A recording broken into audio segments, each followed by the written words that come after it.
Jeron, Hi, Kuya. welcome sa aking bahay. Thank you, Kuya. Sobrang wonderful experience for me. Dream ko taga pumasok dito eh. Para makita yung bahay and everything. Sana nagpasabi ka sa akin noon pa. Oo nga, Kuya eh. Kaso, may basketball eh.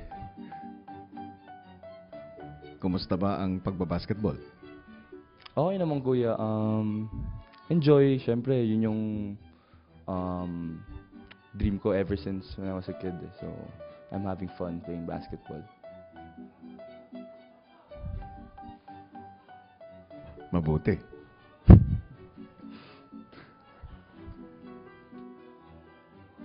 Jeron, kumusta naman ang pagbisita mo sa bahay ko?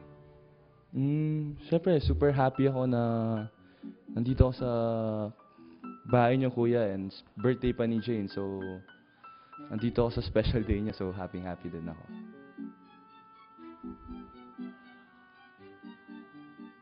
I hope you don't mind, pero pwede ba ako magtanong medyo personal? Depende, Kuya, kung anong tanong yun.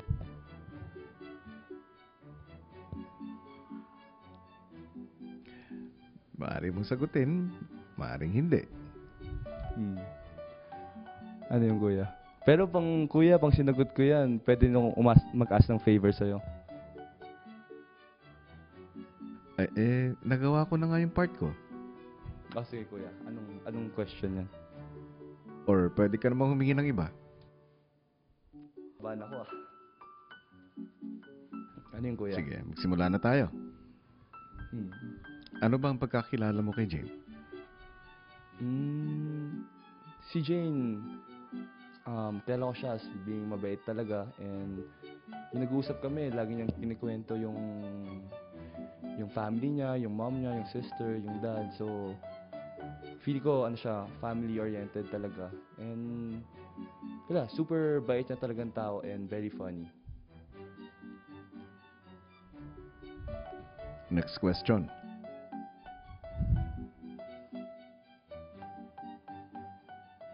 Jeron, Kuya.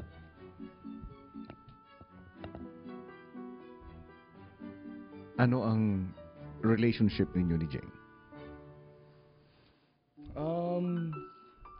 Ngayon, Kuya, siguro, what do you mean relationship? Like single or kami? Pero wala, friends kami, and wala, niyaya ko siya lumabas before and lagi kami nag-uusap. So, dating? Actually, never pa kami nag-date yung, as in, one-on-one na parang yung typical date na dinner, movie. Pero, lumabas kami isang beses ng concert. So, nagsama kaming dalawa, and there was one time na, after that, I invited her to go out with me one more time, pero di siya nakapunta eh. So, hanggang doon lang, pero lagi kami nag-uusap sa telephone. So, ano ba tawag doon, Kuya? Magkaibigan? Na Okay. minsan lumalabas? Understandable naman yun, Jeron. Dahil teenager si Jane. Sabi mo, nag-uusap kayo sa telepono ni Jane. Gaano kadalas naman yun? Yung text siguro madalas. Tapos, every once in a while, nagtatawagan kami. Sa gabi. Usually, kwento-kwentuhan lang. Hanggang madaling araw. Sabi ko nga sa kanya, na-miss ko siya sa sa yung, pwede ba banggitin yun, yung BBM, dahil dati yun yung ginagamit tayo pag-usap eh. Ngayon, wala na, wala siya, wala akong kausap.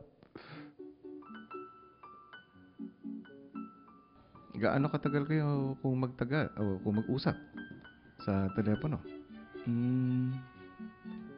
Kasi usually kasi Kuya, maaga akong tutulog eh. I mean, syempre athlete, may practice kami sa mornings, may school pa ako sa Bedlasal. So, usually, like, konti lang, text lang eh. Pero pang may mga times na hindi ako makatulog sa gabi, yun, minsan matagal. Like hanggang 3, mga 2 to 3 hours.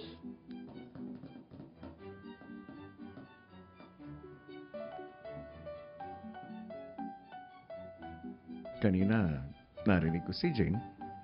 Sabi niya, nagsasorry siya na hindi kanya na-text dahil papasok na siya sa loob ng bahay ko. Tama ba ako?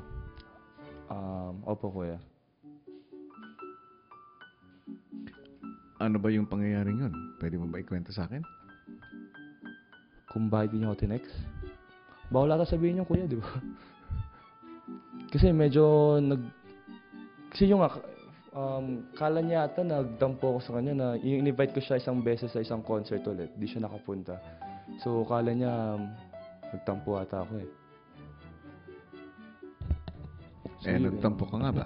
Hindi ko. Siyempre, naiintindihan ko naman na yun, medyo malayo yun eh, out of town, and yun, medyo underage pa nga siya, so baka di siya payagan or something. Pero understand ko yun dahil siyempre mahirap din yung buhay artista.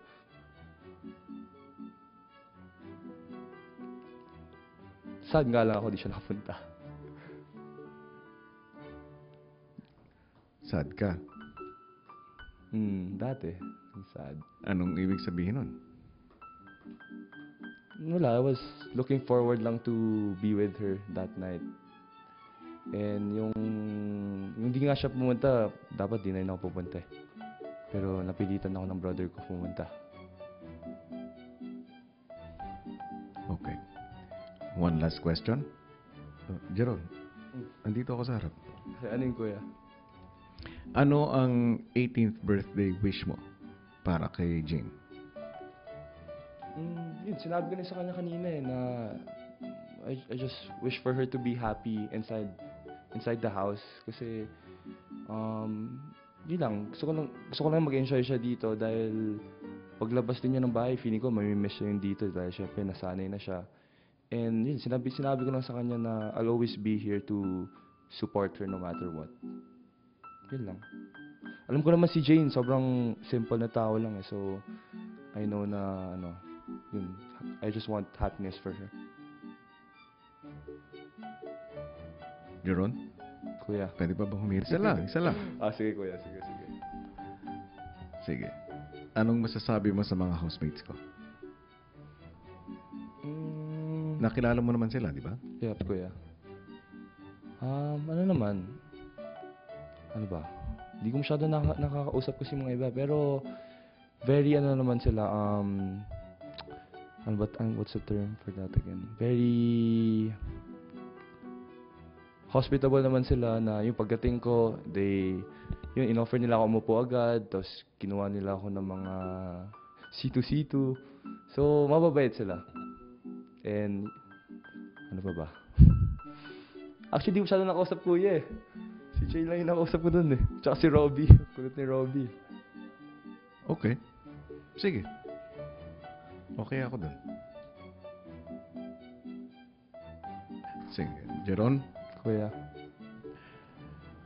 muli, maraming salamat sa pagpapaunlak mo sa aking imbitasyon.